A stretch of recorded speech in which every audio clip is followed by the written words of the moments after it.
ഇവിടെ പാട്ടയിലെന്ന് പറയും. നിങ്ങളുടെ നാട്ടിൽ എന്താണ് ഇതിന്റെ പേരെന്നുള്ളതൊന്ന് പറഞ്ഞേക്കുക. ഇത് വെച്ചിട്ട് ഈ നോമ്പ് കാലത്ത് ഭയങ്കര ചെലവുള്ള ഒരു ഇലയാണ്. എങ്ങനെയാണെന്നല്ലേ ഒന്ന് കണ്ടുനോക്കാം. റമദാൻ നോമ്പിലെ 4ാമത്തെ നോമ്പിന് പാട്ടിമരത്തിൽ നിന്ന് പാട്ടിയില പൊട്ടിക്കുകയാണ് എന്റെ പെങ്ങൾ. നല്ല പൊടി കാരണം പൊടി പിടിച്ച പാട്ടിയില നല്ല വെള്ളത്തിലിട്ട് കഴുകി വൃത്തിയാക്കി റെഡിയാക്കി വെച്ചതിന് ശേഷം പത്തിരിക്കുള്ള കൂട്ട് എടുത്തു കൊണ്ടുവന്നു.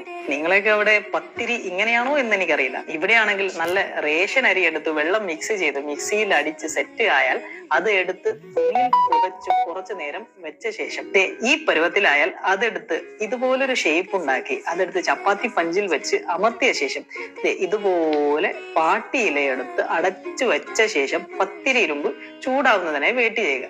ചപ്പാത്തി പഞ്ചൊക്കെ വരുന്നതിന് മുമ്പ് കൈ കൊണ്ട് അമർത്തിയായിരുന്നു പത്തിരി ഈ ഒരു ഷേപ്പിൽ തയ്യാറാക്കിയിരുന്നത്. നമ്മുടെ പത്തിരി ഇരുമ്പ് ചൂടായ പാടെ തന്നെ പാട്ടിയിലയിൽ പൊതിഞ്ഞ പത്തിരി അതിലേക്ക് ഇട്ട് ഇടയ്ക്കിടയ്ക്ക് അപ്പുറവും ഇപ്പുറവും മറിച്ചിട്ട് ഇലയുടെ കളർ മാറും വരെ വെയിറ്റ് ചെയ്ത് ഇല ഓരോന്നായി എടുത്ത് വീണ്ടും ചൂടാക്കും. ചെറിയ രീതിയിൽ പൊള്ളി വരും വരെ വെച്ചതിന് ശേഷം പത്തിരി റെഡിയായി ഇത് ഇങ്ങനെ കിട്ടും. ഈ പത്തിരി എടുത്ത് തേങ്ങാപ്പാലിൽ മുക്കി എടുക്കുമ്പോഴേക്കും ലക്ഷദ്വീപ് പത്തിരി അഥവാ ഒറോട്ടി എന്ന ഈ പത്തിരി റെഡി.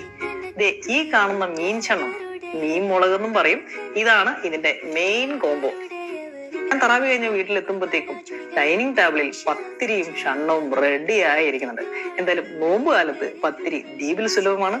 ഞങ്ങൾക്ക് ഒരു പ്രധാനപ്പെട്ട വിഭവമാണ്. നല്ലോണം ചെയ്ത് കഴിക്കുമ്പോൾ വേറെ മിക്സ് ചെയ്ത് നല്ലോണം മിക്സ് ചെയ്ത്